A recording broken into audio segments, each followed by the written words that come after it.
तो हम स्टार्ट करते हैं फर्स्ट लॉ ऑफ थर्मोडायनेमिक्स से।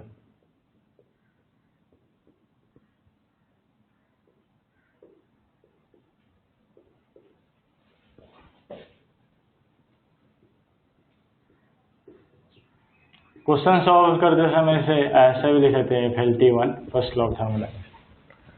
तो फर्स्ट लॉ ऑफ थर्मोडायनेमिक्स ये कहती है कि एनर्जी, कोई पूरे यूनिवर्स की एनर्जी जो है कांस्टेंट है। Energy of system is conserved और प्रिजर्व्ड, इसी से डिराइव हुआ है फर्स्ट लॉ ऑफ थर्मोडायनेमिक्स। तो यहाँ लिख सकते हैं energy of universe is constant. तो इसका मैथमेटिकल फॉर्म देखते हैं जो हमारे को काम आएगा क्वेश्चन सॉल्व करने में। इसका मैथमेटिकल फॉर्म जो है delta U is equal to Q plus W। तीन चीज है, अब तीन चीज है इसमें से, तो डेल्टा U, Q और W क्या है? ये जो है इंटरनल एनर्जी जो हम अभी पढ़ेंगे, तीनों को हम अच्छी तरह से पढ़ेंगे। इंटरनल एनर्जी ये है हीट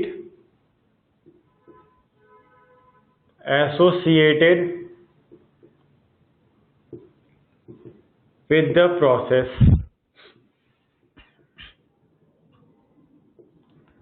ये work done on the system.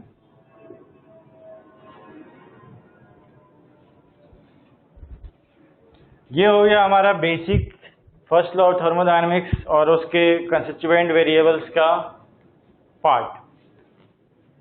तो अब हम सबसे पहले पढ़ते हैं वर्क डन। तो इसमें जो वर्क डन है, एक्चुअली ऐसा आता है, वर्क डन को अगर आप ऐसे देखते हैं, ये वर्क डन जो होता है फोर्स इंटू डिस्प्लेसमेंट होता है। ये हम फिजिक्स में पढ़े होंगे, फोर्स इंटू डिस्प्लेसमेंट, ठीक है। तो ये फोर्स इंटू डिस्प्लेसमेंट है, लेकिन फिजिक्स केमिस्ट्री में इसे आप अगर अपने बुक में देखें या नोट्स में देखें तो इसे लिखते हैं minus of integral of P external, यानी एक्सटर्नल प्रेशर जो सिस्टम पे लग रही होगी, इंटू dV। ये हम लिखते हैं वर्क डन का फॉर्मूला और इसी से कैलकुलेट करते हैं। यहाँ पे लिमिट्स बैठाते हैं V1 से V2। ये हमारा हो गया वर्क डन का फॉर्मूला। तो अब हम देखना होगा कि ये यहाँ से यहाँ तक कैसे पहुँचते हैं। तो यहाँ से यहाँ हम पहुँचने के लिए सबसे पहले इसे प्रूफ करते हैं, देखते हैं कैसे होता है। आसान ही प्रूफ है, आप सीधा यही याद रखेंगे, ऊपर वाला फोर्स इंटू डिस्प्लेसमेंट याद रखने की जरूरत नहीं। ये केमिस्ट्री में थर्मोडायनेमिक्स में ज़्यादातर हर जगह यही यूज होता है, इसी से सब कुछ बनता है। इसे विजुअलाइज करते हैं, एक्सटर्नल फोर्स कैसा होगा। मान लिया एक पिस्टन है यहाँ पे, ठीक है। ऊपर से हम एक प्रेशर लगा रहे हैं P एक्सटर्नल, यहाँ माइनस है, टू बी नोटेड, यहाँ हमेशा माइनस होता है, माइनस P एक्सटर्नल। इसका अपना P गैस होगा, उससे हमें मतलब नहीं है अभी, ठीक है। तो इसका जो बेस एरिया है उसे 1 ले लेते हैं। अब ये हो गया हमारा L1, ठीक है। यहाँ पे इनिशियल स्टेट है हमारा। अब यहाँ से P एक्सटर्नल लगाएंगे तो ये पिस्टन नीचे आएगा, और ये पिस्टन नीचे आएगा तो मान लेते हैं वो L2 पे आके रुक गया, ठीक है। तो अगर हम देखें तो फोर्स इंटू डिस्प्लेसमेंट है, तो जिस डायरेक्शन में फोर्स लगा रहा है उसी डायरेक्शन में यहाँ पे, उसी डायरेक्शन में यहाँ पे मूवमेंट हो रहा है, यानी फोर्स इंटू डिस्प्लेसमेंट। अगर हम यहाँ पे देखें तो P एक्सटर्नल जो है, जो वर्क कर रहा है वो पॉजिटिव है। तो यहाँ पे हमें क्या लिखना होगा, तो जो फोर्स लगा रहे हैं हम, प्रेशर लगा रहे हैं ऊपर से, तो फोर्स क्या हो जाएगा, प्रेशर इनटू एरिया। ये क्या हो जाएगा, बस प्रेशर का इक्वल आ जाएगा, क्योंकि ये 1 हमने अज्यूम किया है, बेस एरिया 1 है, तो ये बस हो गया हमारा प्रेशर के इक्वल। ठीक है, ये हमारा हो गया प्रेशर के इक्वल। अब जो डिस्प्लेसमेंट है,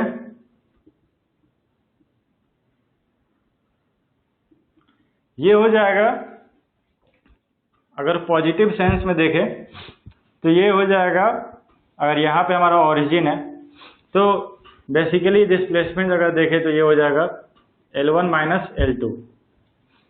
लेकिन डिस्प्लेसमेंट वेक्टर है, और अगर हम यहाँ पे ओरिजिन मानते हैं तो डिस्प्लेसमेंट इस डायरेक्शन में हुआ है, तो यहाँ पे minus of L1 minus L2 आएगा।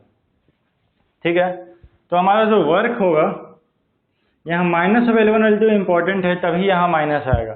क्यों, क्योंकि डिस्प्लेसमेंट जो वेक्टर है, तो डिस्प्लेसमेंट L1 से L2 है, तो फाइनल माइनस इनिशियल करेंगे तो L2 माइनस L1 ही होगा, L2 माइनस L1 ही होगा बेसिकली यहाँ पे देखें तो इसे हम लिख सकते हैं L2 माइनस L1 डिस्प्लेसमेंट अगर देखें तो। ठीक है, डिस्प्लेसमेंट वेक्टर हमारा ये, अगर ये L1 है, L2 है, ये L1 है, तो हमारा डिस्प्लेसमेंट वेक्टर जो है ये डिस्प्लेसमेंट वेक्टर है। तो हमारा डिस्प्लेसमेंट वेक्टर जो है final minus initial L2 minus L1। अब यहाँ वर्क डन जो होगा, फोर्स इनटू डिस्प्लेसमेंट, फोर्स कितना है, pressure into L2 minus L1। अब यहाँ पे L2 माइनस L1 है, तो L2 माइनस L1 इंटू 1 अगर हम कर देते हैं दोनों में, तो अगर इसको हम देखें तो P into V2 minus V1 है, V2 माइनस V1 है, तो ये फोर्स जो है इसको हम P एक्सटर्नल से लिखते हैं, और ये V2 माइनस V1 है। तो V2 माइनस V1 जो है नेगेटिव है, क्योंकि V2 जो है यहाँ पे V1 से कम है, इसलिए यहाँ इसको अगर ओपन करके लिखेंगे तो minus P external into change in volume, इसको हम लिख सकते हैं minus P external into dV लिख सकते हैं। और ये P एक्सटर्नल यदि वॉल्यूम का फंक्शन है तो इसे इंटीग्रल लिखना होगा, इंटीग्रेशन में आपने सीखा होगा, हर जगह V का फंक्शन अगर P तो हमें इंटीग्रेट करना। तो ऐसे हम वर्क डन के फॉर्मूले पे पहुंचते हैं। तो वर्क डन का यहाँ पे फॉर्मूला तो हमें देख लिया कैसे डिराइव हुआ, लेकिन हमें यहाँ पे देखना होगा कि वर्क डन का जो इसमें कन्वेंशन है, साइन कन्वेंशन है, आपको साइन कन्वेंशन हमेशा हमेशा ध्यान देना है। इससे सवाल का आंसर प्लस से माइनस में आएगा, उसके कारण हमेशा हमेशा आपका गलती होगा, इसलिए साइन कन्वेंशन अच्छी तरह से देखना। केमिस्ट्री में जो साइन कन्वेंशन होता है, फिजिक्स वाले साइन कन्वेंशन और केमिस्ट्री वाले साइन कन्वेंशन थर्मोडायनेमिक्स की उल्टा होती है, हमें बस केमिस्ट्री वाला साइन कन्वेंशन ध्यान देना। केमिस्ट्री में साइन कन्वेंशन क्या है, अगर वर्क जो है एक्सटर्नल फोर्स वर्क सिस्टम पे कर रहा, work is done on the system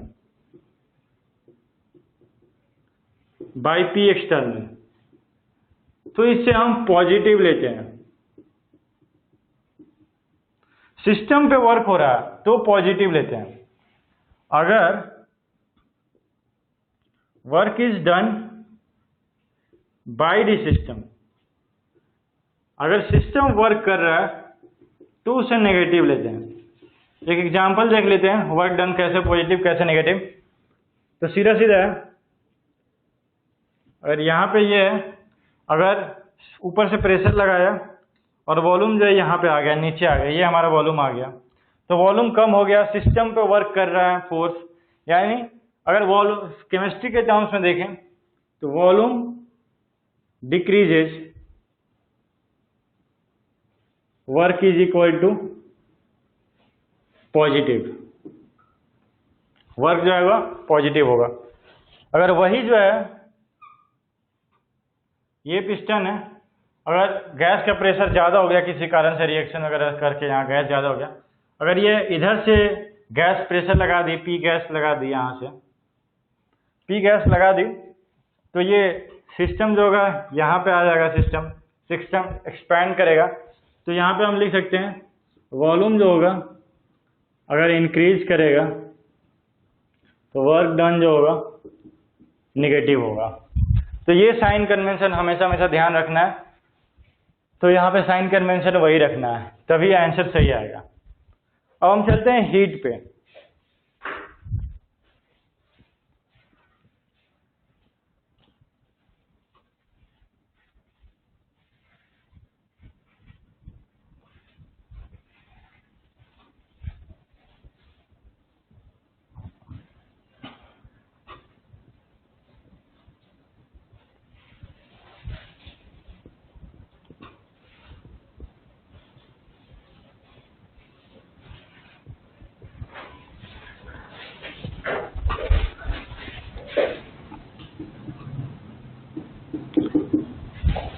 अगर हम हीट को देखें तो सबसे पहले इसकी डेफिनेशन देखते हैं। तो लोगों की हीट के बारे में बहुत अलग अलग कॉन्सेप्ट थी, हमें वो हिस्टोरिकल कॉन्सेप्ट पढ़ने की ज़रूरत नहीं है, ना अपने बुक में दिया हुआ। तो सीधा सीधा इससे डेफिनेशन लिख देते हैं, कोई खास नहीं, अब आप याद रख सकते हैं। एनर्जी नहीं, थर्मल एनर्जी एक्चुअली।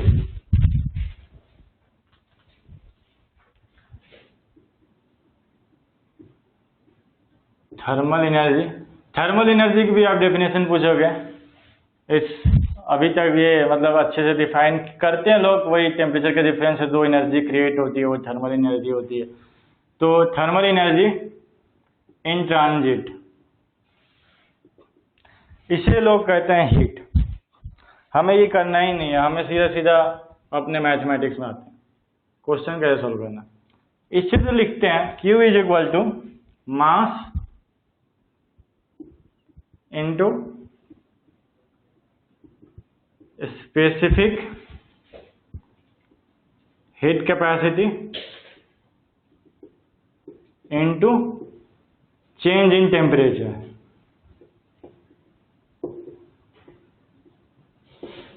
ये हमारा होता है Q। ऐसे छोटे में लिखे, यहाँ मास की जगह मोल भी कर सकते हैं। तो यहाँ मास स्पेसिफिक हीट कैपेसिटी पर केजी में होता, तो यहाँ पर मोल में हो जाएगा। इसे छोटे में लिख दें तो mc डेल्टा टी और mc dt, इसको इंटीग्रेट करना होगा, dt है तो Q का फॉर्मूला हमारा ये है। तो अब आते हैं हम C क्या है, व्हाट इज C। m पता है, डेल्टा टी हमको दिया जाएगा, और C क्या है। तो C जो है ये स्पेसिफिक हीट कैपेसिटी है। तो मतलब C को हम कैसे लिखते हैं, अगर यहाँ पे हम m के जगह n भी लिख सकते हैं। ये मास है तो ये मोल कर सकते हैं, NC डेल्टा टी भी यूज होता है केमिस्ट्री में, थर्मोडायनामिक्स से ज़्यादा। ये मोल है, n जो है मोल है, NC dt या NC डेल्टा टी या NC dt। तो जो C है वो एक्चुअली होता है, एक और C लेते हैं जो मास को इंक्लूड करके किया गया। तो एक्चुअली इसे कैसे स्टडी किया गया, जैसे मान लेते एक ब्लॉक है, इसकी मास हमें पता है। तो इसको क्या किया लोगों ने कि 1 डिग्री सेल्सियस बढ़ाया या 1 केल्विन बढ़ाया, और उसका देखा कितना हीट लग रहा है, कितना एनर्जी लग रहा है।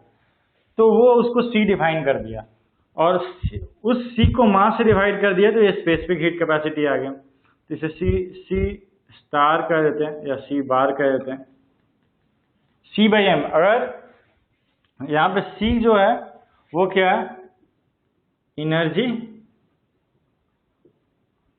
Required to increase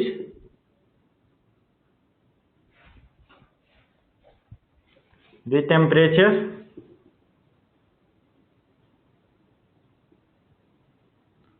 of block of mass m by unit temperature. जिस टेम्परेचर में होगा उसके पर में होगा। तो ये C है, तो आप इसको अगर मास में है तो इसको हो जाएगा जूल पर केजी पर केल्विन, या जूल पर मोल पर केल्विन, या जूल पर मोल पर डिग्री सेल्सियस, ऐसे इसका यूनिट आ जाएगा। अब आइडियल गैस के लिए जो सी होता है, इसे आप पढ़े होंगे फिजिक्स वाले थर्मोडायनेमिक्स, या हम फिर से बताते हैं। इसे हम किसी भी मॉलिक्यूल्स के काइनेटिक एनर्जी, पोटेंशियल एनर्जी और वाइब्रेशनल एनर्जी को कंसीडर करते हुए निकालते हैं।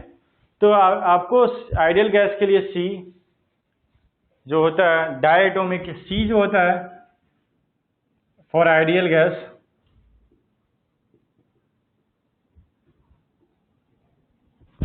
डायटोमिक के लिए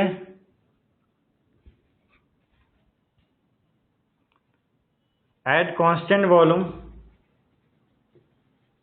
ये 3R/2 होता है, और at constant eight P constant ये 5R/2 होता है।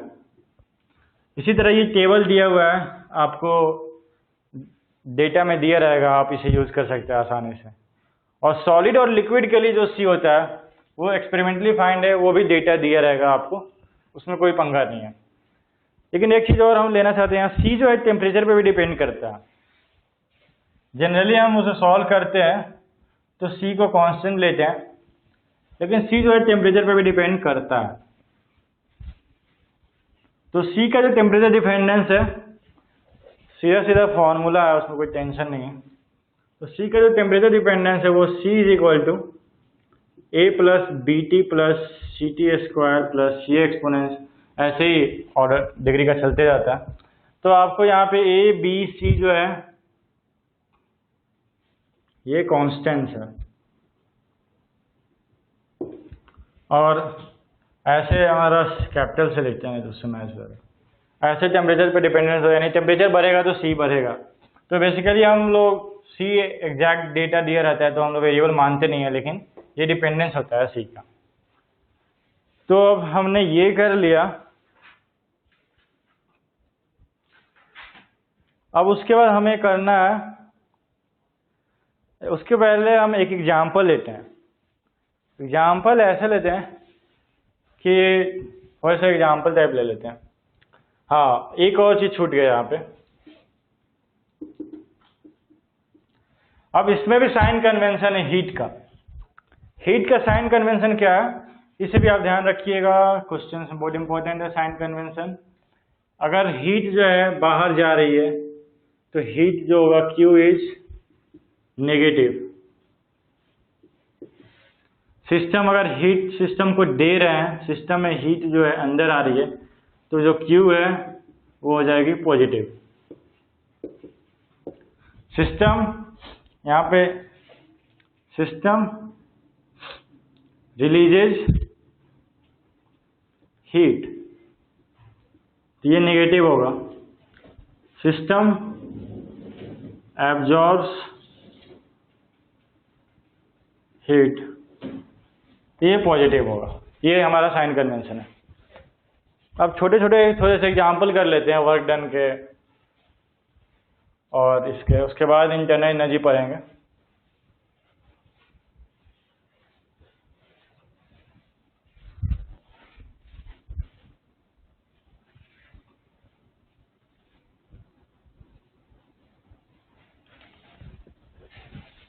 तो जो वर्क डन के एग्जाम्पल है, अब मान लेते हैं वर्क डन दिया हुआ है -50 joule.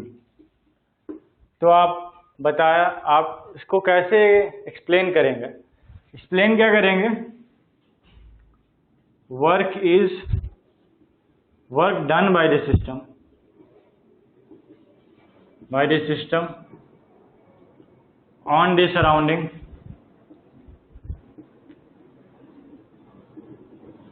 Is equal to 50 joule. यही क्यू दिया रहता, -50 joule. System releases heat of amount 50 joule. ये हमारा साइन कन्वेंशन से रिलेटेड था। और एक न्यूमेरिकल ले लेते हैं।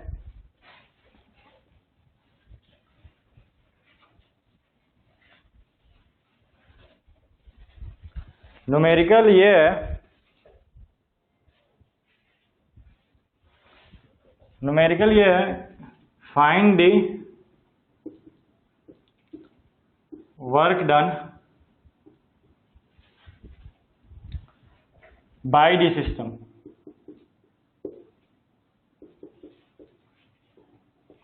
if volume changes from 2 liter to 5 liter against constant external pressure of 2 atmosphere। ठीक है, इसका जो वर्क डन होगा सीधा से लगाते हैं, integral of P external into d V, V1 से V2। यहाँ पे जो पी एक्सटर्नल है दिया हुआ है 2 एटमोस्फेयर है, ठीक है, तो हम सीधे से लिख सकते हैं माइनस ऑफ V1 जो है 2 है, V2 5 है, पी एक्सटर्नल 2 हो जाएगा और ये dV है, 2 जो है कॉमन आ जाएगा। और यहाँ पे हमें ध्यान रखना होगा यूनिट्स का, ये लीटर में है, ये एटमोस्फेयर में है, बाद में एटमोस्फेयर लीटर में वर्क आएगा। तो 2 है, यहाँ 2 हो गया, -2, 5 - 2, ये हो गया -6 एटमोस्फेयर लीटर। अब चाहे तो इसे पास्कल मीटर क्यूब में भी चेंज कर सकते हैं, आप कर सकते हैं। तो यहाँ पे वर्क डन जो है -6 एटमोस्फेयर है, जो इस फॉर्मूला पुट होगा। लेकिन हमसे जो पूछा है work done by the system पूछा है, तो work done by the system इसका नेगेटिव हो जाएगा। तो यहाँ पे हम एक रिलेशन टाइप का ही डिफाइन कर देते हैं, लेकिन ये कॉमन सेंस है। तो work done by external is equal to minus of work done by system. तो ये जो आता है माइनस पी एक्सटर्नल, ये वर्क डन बाय एक्सटर्नल है। तो वर्क डन बाय सिस्टम क्या होगा, W बाई सिस्टम इस क्वेश्चन में क्या होगा 6 एटमोस्फेयर, माइनस माइनस प्लस हो जाएगा तो 6 एटमोस्फेयर। ये हो गया हमारा ये क्वेश्चन। अब दूसरा क्वेश्चन लेते हैं। नहीं क्वेश्चन नहीं, अब एक इंपॉर्टेंट टॉपिक लेते हैं फर्स्ट लॉ से रिलेटेड।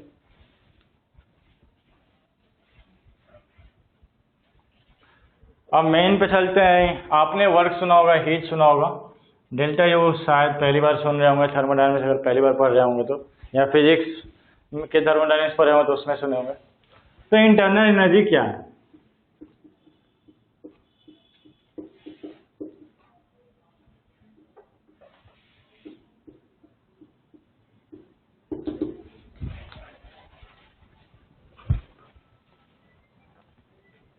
अगर हम इंटरनल एनर्जी को देखते हैं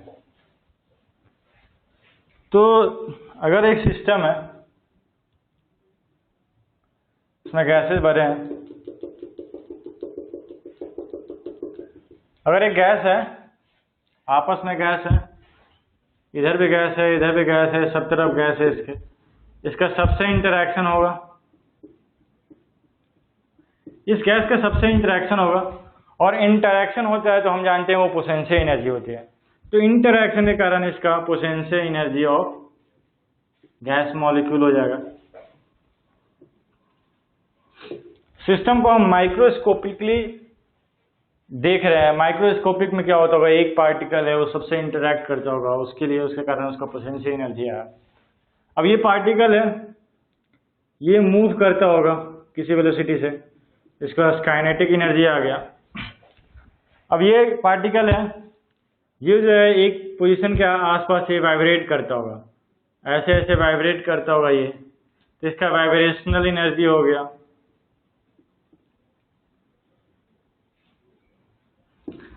ऐसे पार्टिकल के पास बहुत सारे तरह तरह की एनर्जी होंगे, पोटेंशियल, काइनेटिक और वाइब्रेशनल। तो इस पार्टिकल का, इस सिस्टम में जितने सारे पार्टिकल हैं, सबके काइनेटिक, पोटेंशियल और वाइब्रेशनल एनर्जीज को सम कर दिया जाए तो वो उसकी इंटरनल एनर्जी हो जाएगी। तो जैसे हम यहाँ पे देखें तो इसके पास कुछ एक एनर्जी है, इस एनर्जी पे सारे पार्टिकल्स के potential energy, kinetic energy, vibrational energy को सम कर दे तो वो इंटरनल एनर्जी है। इससे डिनोट करते हैं यू से, कैपिटल यू। तो ये तो कैलकुलेट करना बहुत ही मुश्किल चीज़ है। सब इतने छोटे चीज़ पे हम सबके potential energy, kinetic energy, vibrational energy कैसे निकालेंगे। काइनेटिक एनर्जी तो फिर भी निकाला है लोगों ने, एवरेज काइनेटिक एनर्जी वगैरह। पोटेंशियल एनर्जी भी निकाला है दो के बीच में, लेकिन वो हमें पढ़ना नहीं है। पढ़ना था एक्चुअली वो पोटेंशियल एनर्जी वर्सेस डिस्टेंस वाला का इस तरह से। तो वाइब्रेशनल का भी बहुत टफ फॉर्मूलाज है। तो इससे हम एब्सोल्यूट इंटरनल एनर्जी तो कैलकुलेट नहीं कर सकते। एब्सोल्यूट मैंने बोला, मैंने चेंज नहीं बोला। तो ये हमारे एनर्जीज हो गए। तो इंटरनल एनर्जी को डिफाइन कैसे करते हैं? तो डिफाइन कैसे डिफाइन करते हैं इसे sum total of all energies of all particles in a system in a particular stage at a particular state से मेरा मतलब उनका at particular pressure, volume, temperature etcetera. ये हो गया इंटरनल एनर्जी की डेफिनेशन। अब मैं अभी बात कर रहा था कि इंटरनल एनर्जी एब्सोल्यूट तो कैलकुलेट नहीं कर सकते। हम कितने सारे पार्टिकल के पोटेंशियल एनर्जी और काइनेटिक एनर्जी निकालते रहेंगे। तो सीधा सीधा हम यहाँ पे लिख सकते हैं एब्सोल्यूट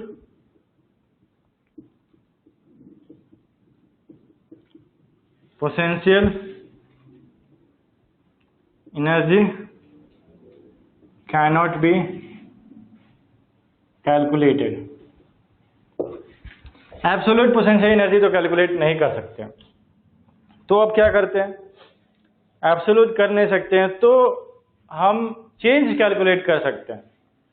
चेंज हमने मैथमेटिक्स से बहुत सारे फॉर्मूले निकाले, उससे हम चेंज कैलकुलेट कर सकते हैं। तो चेंज कैसे कैलकुलेट कर सकते हैं? लेकिन change in potential I am sorry absolute internal energy absolute internal energy cannot be calculated, but change can be calculated. Change in internal energy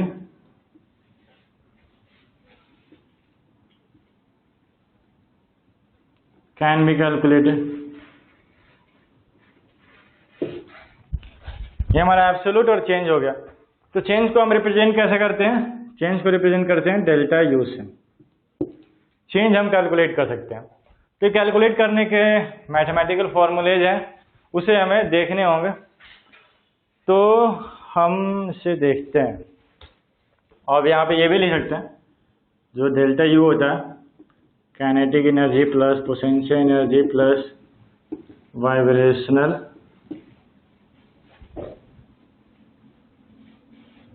energy. तो अब हम इसे कैलकुलेट कैसे करेंगे? तो देखते हैं। अब कैलकुलेट करने वाला पार्ट बाद में देखते हैं। सबसे पहले फर्स्ट लॉ देख लेते हैं। तो फर्स्ट लॉ क्या कहती है? Delta U equal to Q plus W. इसका साइन कन्वेंशन नहीं है। साइन कन्वेंशन इसका डेल्टा यू का तो हमेशा एनर्जी किसी स्टेट पे सिस्टम में कुछ ना कुछ तो एनर्जी रहेगी, इसलिए यू पॉजिटिव होगा। लेकिन डेल्टा यू पॉजिटिव होगा नेगेटिव होगा ये हमें नहीं पता। ये हमें डेल्टा यू निकालने का फॉर्मूला देखने हैं। तो डेल्टा यू किस फॉर्मूले से निकालते हैं वो देखेंगे। पहले एक छोटा सा सवाल कर लेते हैं। छोटा सा सवाल, ये सवाल क्या बन सकता है? इसमें सवाल क्या बन सकता है? आपको सीधा पहला सवाल बन सकता है क्यू दे दिया, डब्ल्यू दे दिया और डेल्टा यू निकालिए। तीनों में से कोई दो दे दिए और एक निकालने का सवाल हो जाएगा। तो सवाल में क्या ट्रिकी कर सकता है? क्यू और डब्ल्यू का जो साइन है आपको देख के पुट करना होगा। तो यहाँ work done on the system है तो work done by the system होगा। तो यहाँ पे डब्ल्यू को माइनस डब्ल्यू करना होगा। तो जैसे हम यहाँ लिखते हैं, जैसे दे दिया आपको क्यू जो है 50 जूल दे दिया, फिर दे दिया work done on the system, work done on the system नहीं, यहाँ बाय द सिस्टम कर देते हैं। बाय द सिस्टम दे दिया 25 जूल। तो आपको सबसे पहले इसको लिखने से पहले आप डेल्टा यू को देख लीजिए, Q प्लस W, ये फॉर्मूला लिख लिए। अब सबसे पहले आप Q को लिखिए। Q क्या है? 50 जूल। W क्या है? -25 जूल। तो डेल्टा यू क्या हो जाएगा? 50 - 25, 25 जूल। ऐसे थोड़े बहुत सवाल दे देगा। अब और क्या कर सकते हैं? Q भी नहीं देगा, W भी नहीं देगा, दोनों कैलकुलेट करना होगा। W कैसे कैलकुलेट करेंगे? वो दिया रहेगा प्रेशर और वॉल्यूम। Q कैसे कैलकुलेट करेंगे? MCP delta T। इससे ऐसे हम फर्स्ट लॉ पर सवाल बना सकते हैं। ये हमारे फर्स्ट लॉ पर सवाल होगा। अब सबसे पहले हम चलते हैं डेल्टा यू कैलकुलेट करने का फॉर्मूले पे। तो तीसरा सवाल ये हो सकता है QW में से कोई एक निकालना हो और Q दिया है, W निकालना हो और डेल्टा यू हमें कुछ ऐसे चीज़ दी है जिससे हम डेल्टा यू निकाल सकते हैं। तो हम चलते हैं कैलकुलेशन ऑफ डेल्टा यू पे। सुमित आते हैं डेल्टा यू कैसे कैलकुलेट करना है।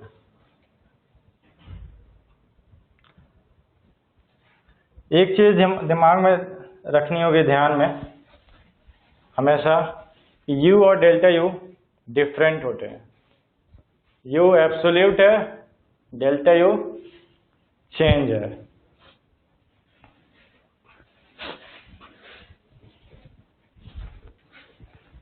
तो calculation of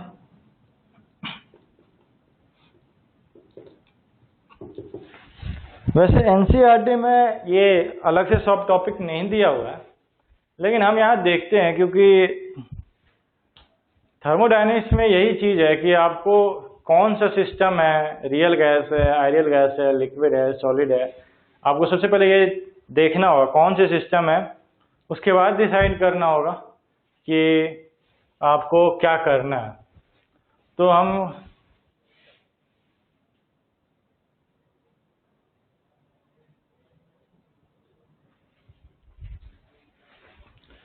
calculation of delta U में सबसे पहले देखते हैं। ये फॉर्मूला जो मैं अभी बोर्ड पे लिखने जा रहा हूँ, ये फॉर्मूला हमारे एनसीईआरटी में नहीं है, लेकिन ये कैलकुलेशन ऑफ डेल्टा यू में हमें काम करती है।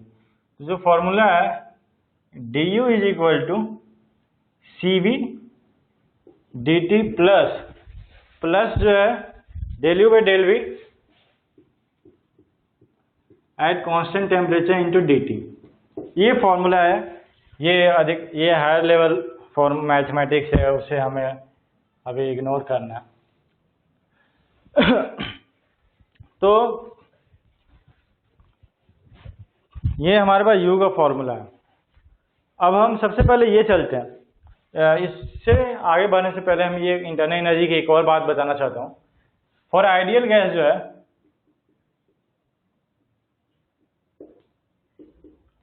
ये हम तीन केसेस के लिए पढ़ेंगे, for ideal gas, for real gas and for liquid and solid. ठीक है। तो फॉर आइडियल गैस है, इसमें ऐसा होता है, आइडियल गैस में हम मानते हैं कि जीरो इंटरैक्शन, आइडियल गैस में जीरो इंटरैक्शन मानते हैं, और मानते हैं only kinetic energy, only kinetic energy possessed by particles। ये है। तो अब हमने मैक्सवेल में एक और चैप्टर है 11th में जो आपने पढ़ा होगा कि काइनेटिक एनर्जी जो होती है ये फंक्शन ऑफ टेम्परेचर होती है फॉर आइडियल गैस। ये हो गई।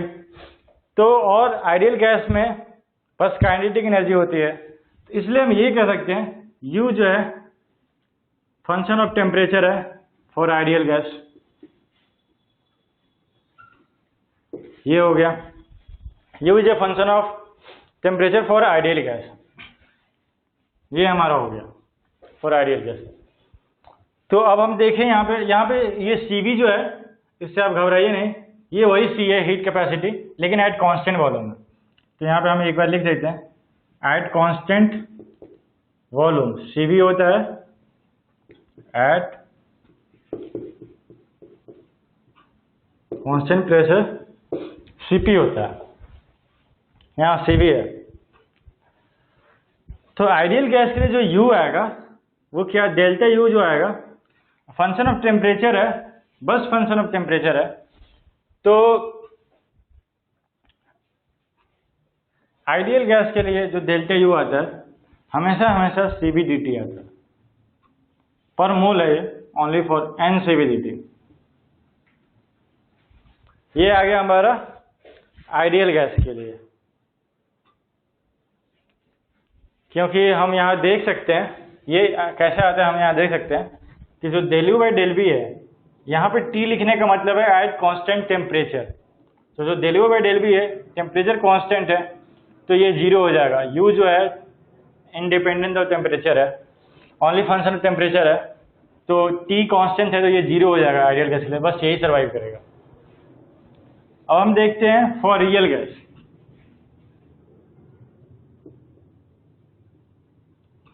For real gas at constant temperature, अगर टेम्परेचर कांस्टेंट है तो dt 0 हो जाएगा, इसलिए ये वाला पार्ट जो है ये 0 हो जाएगा।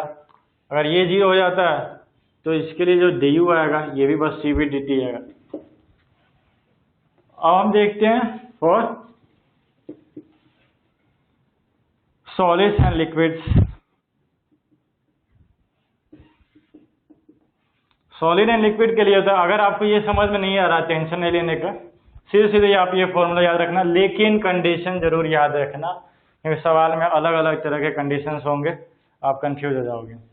सॉलिड एंड लिक्विड के लिए C जो होता है, Cp और Cv सब बराबर ही होते हैं, इसलिए सीधे सीधे इसमें जो du आता है mCp डेल्टा, तो ये सीधे सीधे C लिखो, mCdt होता है, इसको इंटीग्रेट करना होगा या NCdt। तो ये हमारे हो गए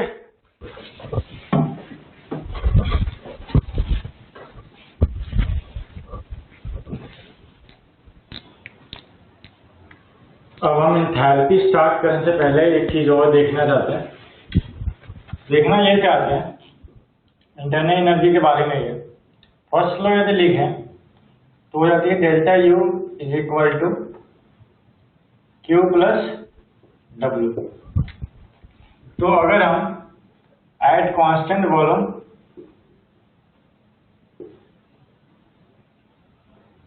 हम वर्क करें, एट कांस्टेंट वॉल्यूम प्रोसेस अगर, तो अगर कांस्टेंट वॉल्यूम में प्रोसेस होगा तो volume is constant, therefore dV is equal to 0, और अगर dV 0 है तो implies that work done is equal to 0। तो फ्रॉम फर्स्ट लॉ से हम देख सकते हैं डेल्टा U होगा Q plus 0 is equal to Q हो जाएगा। ये हो गया डेल्टा U। तो हम डेल्टा U कैसे डिफाइन करते हैं, delta U is equal to QV, यानी change in internal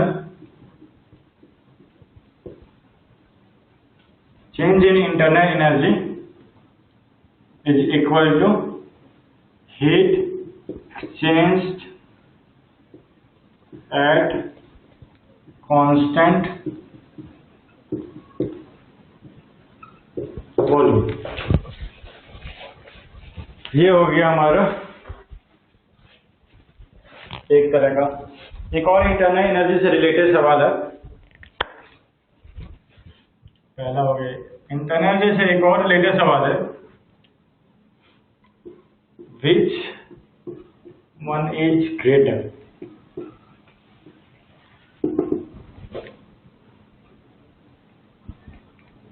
U of water liquid at 100 degree Celsius और U of steam